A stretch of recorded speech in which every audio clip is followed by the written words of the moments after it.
Hey, what's up guys? Mike the Manic Geek here. Now, today we're going to be taking a look at some earbuds from Rosewill. These are their EX500 and their EX700 earbuds. These sit within a sort of $30 to $40 pricing range, which makes them pretty attainable and affordable for most consumers out there. But it sort of begs the question, is something like this worth getting over something like, say, a pair of earbuds that come with your cell phone already, or any other aftermarket solution out there? So let's take a look at what comes in the box for each of these, and then get a little bit more in depth with how I tested these and what my findings were, and more importantly, whether or not these are worth your consideration. Alright, so we'll start off with the packaging for these. I'm using the EX700 box for this one because it's really the same between this one and the EX500. Just, obviously the product name is going to be different, and some of the specs that are listed on the outside are going to be different as well. But everything is presented here with clean, legible text. So this is kind of neat too. The front lid actually stays shut with magnets. That's awesome. Now, when you open up the face of the box, you're greeted to a little blurb that talks about some of the features of the headset, talking about how the ear tips were designed to enhance noise isolation, extend frequency range, offer superior comfort, talks about ultra-high resolution for the speakers, and then it also talks about these little nubs right here that come with the earbuds.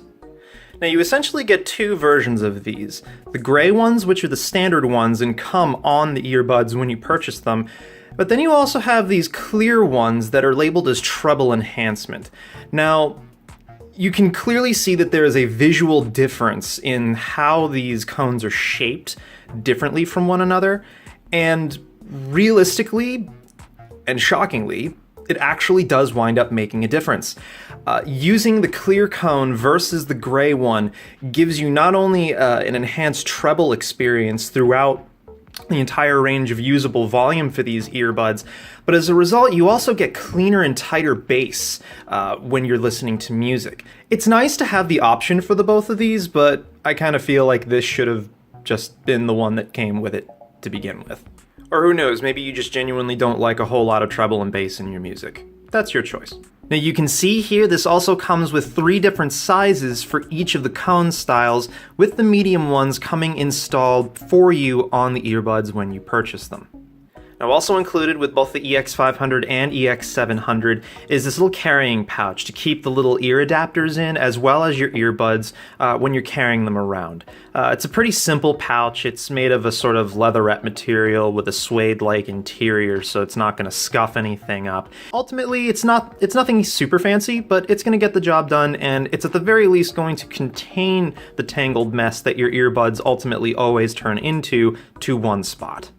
Alright, now on to the earbuds themselves. As you can see, the both of them have pretty ample length of cable to work with, not even including all of the cabling that runs down to plug into your device. Now, this does use a 4-pole connector to run both sound and audio from the microphone up and down. So if you wanted to use this on something like, say, a PC, you will not be able to utilize the built-in microphone for this unless you can get a splitter cable that splits off the signal from microphone and your speakers. Even then, I'm not actually entirely sure if that would work, but I'm probably going to wind up looking that up after I record this and putting a little something down in the notations here with what I found. So, yeah, hope it's something interesting. Now, the next thing to note is the cabling itself is extremely durable and, in my opinion, very attractive. That, of course, is always going to be in the eye of the beholder. The cabling is a little bit heavy, though, and at the end of the video, I'll address how that played into using either one of these earbuds. Now, built into the cabling for the left earpiece on each of these sets of earbuds is the inline microphone and control button. The control button gives you functionality to answer or hang up phone calls, play music, skip forward to the next track, or skip back to the previous track, all using specific button presses. It's all actually fairly intuitive, and I was mostly pleased with this solution, but we'll talk about my actual experience again later on in the video. Now for the smaller differences between the EX500 and the EX700 earbuds. We'll go ahead and start off with the EX500s here, and you'll notice that the body for the speaker is noticeably larger than the EX700s. I'm not entirely certain how that would have affected sound quality coming out of these earbuds, but it seems largely to be an aesthetic decision, just to differentiate it further from the EX700. Now you will notice that this is labeled with an L to indicate that this does have to go into your left ear. Both the EX500 and EX700 have this labeling. However, unless you're concerned about directional sound output, then with the EX700 it doesn't matter quite so much, but I'll discuss that in a little bit. Or maybe I'll discuss it right now. The EX700 has a less asymmetric design to it, so physically it doesn't matter what ear you put either of the actual buds in, but they are still labeled L and R all the same. And again, if you're listening to something that requires directional sound output, then ultimately it will matter which ear you put this in. I'm personally rather a fan of the more streamlined, small design of the EX700s, and I'm actually fairly certain that has something to do with the weight reduction of these earbuds over the EX500s, which is something that I'll discuss in my closing thoughts with this product. So before we get discussing what it was like to use these earbuds, I wanted to give you guys a little bit of context as to how I compared them. Now, listening gear is something that is relatively new to this channel. I haven't really gotten the opportunity to examine and explore a lot of different listening options, so I wanted to have some kind of comparative baseline to compare the EX500 and EX700 to. So in this instance, I decided to go with the Samsung devices that I already had from my previous acquisitions. In this case, the stock earbuds that came with my Galaxy S7 Edge, as well as a Samsung Level U wireless headset, just to compare a broader spectrum of both what comes standard with something like a flagship phone and something that's a more relatively common accessory that you see purchased for these devices. Now, bear in mind, everything that I'll be comparing here is subjective, as I lack the proper scientific testing equipment and environments to do realistically accurate scientific comparisons to these products. So take what I say with a grain of salt moving forward. But not too big a one, just like, just little guy. Alright guys, so before we get into the subjective listening experiences and use experiences that I had between all of these earbuds, I'm going to go ahead and throw some stats on the screen for you right here. Not because these are necessarily the most important figures to look at, but because I want to illustrate for you the fact that sometimes the numbers don't always add up on paper. And in fact, as you guys can see, there's not really a whole lot that numerically differentiates these earbuds from one another. So we'll start off with the listening experience here. Now the EX500 and the EX700 both trounced the Samsung solutions here in this test. The treble was cleaner, the bass was punchier and tighter. The EX500s did tend to stutter a little bit towards maximum volume settings. Things tended to get a little bit distorted.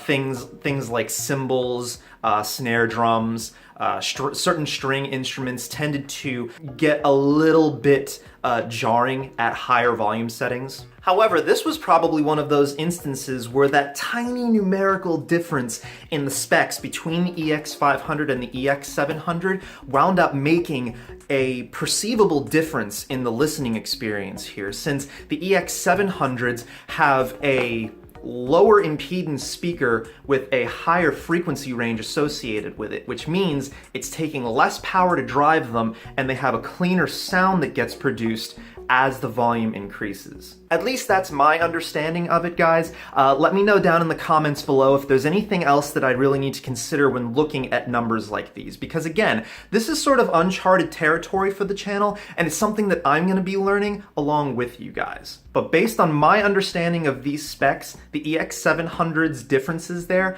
definitely wound up adding up to a more positive experience, and in this case, it's enough of one that I can even justify the $10 premium over the EX500s alone. Now, as far as wearing these is concerned, if you have any sort of extremely active lifestyle where you're using your earbuds for something like running or workout activities, or if you're doing a lot of talking on the go, I found that the EX500 and EX700s would sometimes work their way loose in my ear and I would have to readjust them a little bit. It was less pronounced with the EX700s because they are noticeably lighter than the EX500s. Mostly, I would imagine, due to the size of the body for the buds themselves on the EX500 versus the EX700.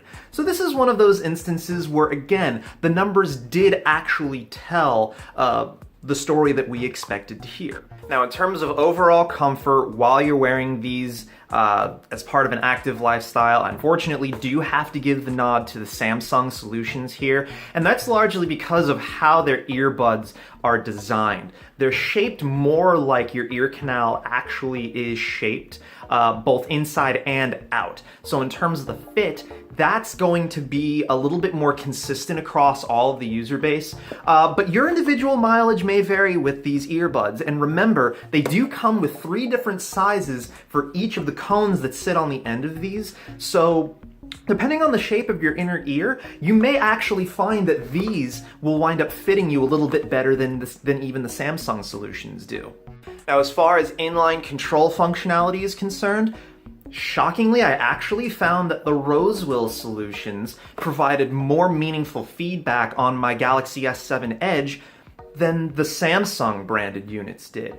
Granted, the Samsung units still have essentially the same built-in functionality that the Rosewill units do. However, when listening to the Slacker radio app that I usually stream all of my music through, I found that the Rosewill inputs actually worked using that app, whereas the Samsung solutions didn't really offer me any additional functionality there. And I found that that was fairly consistent throughout the rest of my testing. So surprisingly, in terms of inline control functionality, I give the nod to Rosewill on this one. But then we get to the built-in microphones with these, and this one was kind of a weird experiment for me, and I'm still not entirely sure what to make of this one. So the way I tested the microphone here, since I didn't at the time have any sort of signal splitter to kind of try and run this off of a PC environment, I was restricted to testing this on my Galaxy S7 Edge for communication. The way I tested this was very simple. I made some phone calls. But before I get into what phone calls were like with this, I'm going to play some sound clips of what each of these microphones sounded like without any adjustments using the recording software that I have on my Galaxy S7 Edge. So let's take a listen. Check 1 2, test 1 2, check 1 2, test 1 2, sibilance, sibilance, sibilance. Check 1 2, test 1 2, check 1 2, test 1 2, sibilance, sibilance, sibilance. Check 1 2, test 1 2, check 1 2, test 1 2, sibilance, sibilance, sibilance. Now, I do want to make a note that I was unfortunately not able to include my Samsung Level U headset in this recording because my recording software does not record Bluetooth-connected microphones. But when you're listening to them just based on those recordings, the EX700 sounds, to me at least, the best out of all of them. But what wound up happening is in the middle of phone calls using the EX700s here, people tended to notice more the microphone rubbing against my shirt or my sweater, whichever I happened to be wearing as an outer layer at the time. And it made the call very distracting for people to listen to me talk. Now, the EX500s did not seem to have that problem, and I'm not entirely sure why that is. It could be somehow that the EX700's microphone is somehow, in this particular sample, a bit more sensitive than maybe it should be.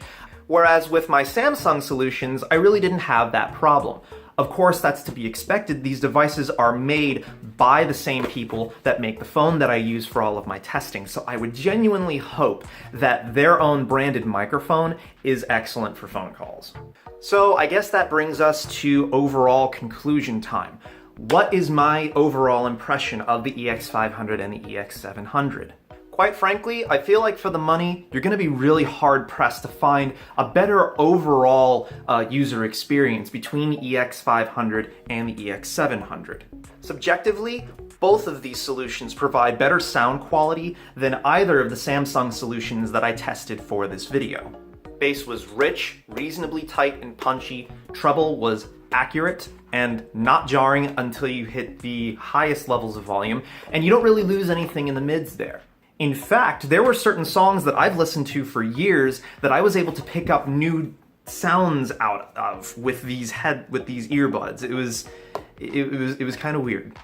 Now, it's true, if you were intending on using these for a more active lifestyle, you may find that they don't necessarily stay in your ear the best, and if you're looking for something for a lot of dedicated verbal communication on the go, then maybe watch out for the EX700's microphone in particular, because you may find that it picks up a bit more noise than you anticipated, and you may have to do a little bit of extra finagling to get the microphone to sit in a way that it's not going to create any undue noise.